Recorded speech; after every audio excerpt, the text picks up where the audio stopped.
बिस्मिल्लाहिर्रहमानिर्रहीम। जिस तरह जो है नाउन के जेंडर होते हैं, इस तरह नाउन के नंबर भी होते हैं जी। नाउन को प्लूरल कैसे किया जाता है, उसके लिए इंग्लिश में जो दस्तूर है वो यही है कि एक है यानी सिंगुलर है और फिर प्लूरल है। अरबी में तो ये होता है कि वन है और फिर टू है यानी असना, वाहद, असना और फिर जमा। तो इंग्लिश में वाहद और जमा। उर्दू में भी ऐसे ही है, वाहद और जमा। अरबी में ये सिर्फ मामला है कि एक, दो और फिर जमा की बात आती है। तो लिहाजा देख लेते हैं जी कि इनके यहाँ नंबर जो है वो कैसे हम कैलकुलेट करते हैं जी। नंबर के लिहाज से भी देखें तो कहते हैं जो दो रेगुलर नंबर हैं और इरेगुलर नंबर हैं। रेगुलर वो हैं जिनके बाद एस या ई एस का इजाफा करके हम उनकी प्लूरल बना देते हैं, इनको हम रेगुलर नंबर्स कहते हैं। मिसाल के तौर पर बॉयज़ से बॉयज़ कर दिया, गर्ल्स से गर्ल्स कर दिया, आप देखें एस का इजाफा हमने यहाँ कर दिया। स्कूल से स्कूल्स कर दिया, पेन से पेन्स कर दिया, शूज़ से शूज़ कर दिया। तो ये रेगुलर एक पैटर्न है जिसके मुताबिक जो है हम उनकी प्लूरल बनाते जा रहे हैं। तो ये बेसिकली पहला असूल जो है कहा जाता है, इसको पहला रूल कहा जाता है कि नंबर बनाने का। दूसरा ये होता है कि बाज़ ऐसे हैं कि जिनके बाद हमें ई एस का इजाफा करना पड़ता है। जैसे मैं आपसे कहूँ कि अगर बॉक्स की अगर प्लूरल फॉर्म लिखनी है तो वो ये होती है जी, बॉक्सेज, ई एस लगाना पड़ेगा। ठीक है जी। इसी तरीके से बाज़ के एंड में अगर सी एच आता है तो उनकी भी अगर प्लूरल बनानी हो तो हमें ई एस का इजाफा करना पड़ता है। तो लिहाजा दूसरा रूल यह है कि जिसमें हमें ई एस का इजाफा करना पड़ता है। ये दूसरा तरीका हम आजमाते हैं प्लूरल बनाने के लिए, और ये दोनों रेगुलर फॉर्म जो है समझी जाती है कि एस या ई एस का इजाफा कर दिया जाए तो रेगुलर नंबर हम इसको यूज़ करते हैं।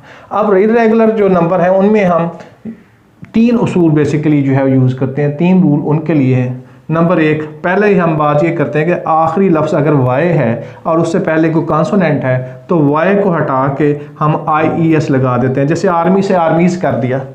इसी तरीके से अगर हमको और मिसाल लेना चाहें तो बेबी को ले लें। बेबी का आखिरी वर्ड वाई है और उससे पहले कॉन्सोनेंट है, तो हम क्या करते हैं कि बेबी का आखिरी वाई हटा के आई ई एस का इजाफा कर देते हैं। तो लिहाजा ये उसका प्लूरल फॉर्म बन जाता है। यानी एक रूल हमारे पास ये है कि अगर आखिरी वर्ड वाई हो तो हम क्या करते हैं, हम ये करते हैं कि जी और उससे पहले कॉन्सोनेंट हो तो हम उस वाई को हटा के आई ई एस का इजाफा कर देते हैं। तो ये हमारा तीसरा रूल है। यानी दो रूल हम पढ़ चुके हैं रेगुलर में, तीसरा रूल हमने इरेगुलर में आके पढ़ा कि जहाँ जहाँ वाई आएगा आखिरी वर्ड और उससे पहले कॉन्सोनेंट होगा तो हम वाई को हटा के आई इसका इजाफा कर देंगे। जैसे बेबीज से बेबीज़ हो गया, आर्मी से आर्मीज़ हो गया।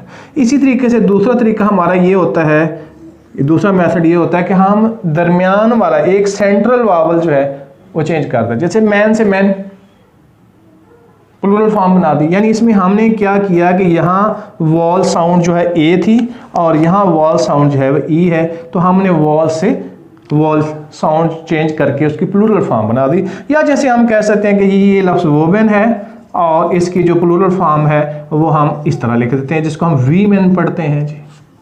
ऐसे है जी। यहाँ भी देखें एक वॉल हमने चेंज करके उसका प्लूरल फॉर्म दे दिया। तो इरेगुलर फॉर्म का दूसरा रूल ये है कि हम वॉल चेंज करके जो है उनके प्लूरल फॉर्म दे देते हैं।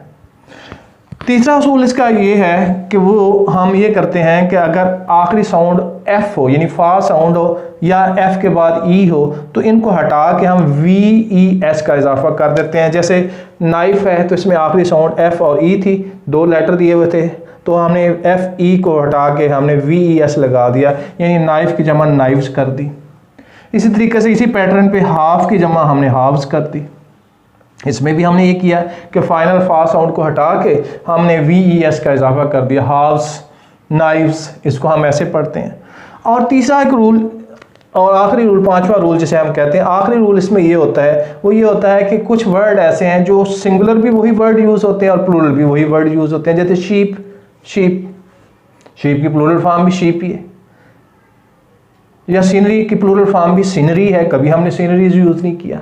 तो ये वो वर्ड होते हैं जो कि इन तमाम पहले जो रूल्स हैं उनसे एक्सेप्शंस में होते हैं। ये एक्सेप्शनल रूल्स में आता है कि उसमें हमने कुछ भी नहीं करना होता, उसमें यही है कि सिंगुलर और प्लूरल के तौर पर दोनों तौर पर वर्ड एक ही यूज़ होता है, लिहाजा हम उनको इसी तरह यूज़ करते हैं। तो लिहाजा हम देखा जाए तो 5 ये रूल हैं जिनमें से 2 रूल जो हैं ये रेगुलर जो इनका जेंडर है, नंबर है, उनमें यूज़ करते हैं, और 3 रूल्स ऐसे हैं जो इर्रेगुलर नंबर्स हैं नाउन के लिहाज से, उनमें हम यूज़ करते हैं। अच्छा जी, इसमें आम तौर पर ये होता है कि जो जब हम किसी कॉन्टेक्स्ट में बात कर रहे होते हैं तो हमें कोई इतना मुश्किल नहीं लगता, लेकिन जब हम कुछ लिख रहे होते हैं, मिसाल के तौर पर बहुत सारे लोगों को मैंने देखा कि I went to the Swat and there are many sceneries, ये लिखा हुआ होता है, या I went to the furniture market and I bought many furnitures.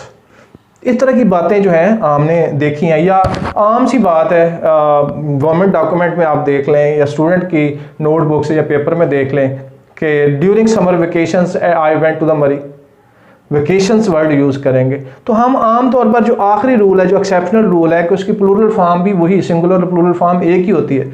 इस तरह पोल्ट्रीज नहीं कहा जा सकता, पोल्ट्री की प्लूरल फॉर्म भी पोल्ट्री होती है, ठीक है। तो लिहाजा या बाज़ औक़ात जो है वो शक्ल से प्लूरल नज़र आते हैं लेकिन होते सिंगुलर हैं, मसलन जैसे मैथमेटिक्स, स्टैटिक्स, ठीक है जी।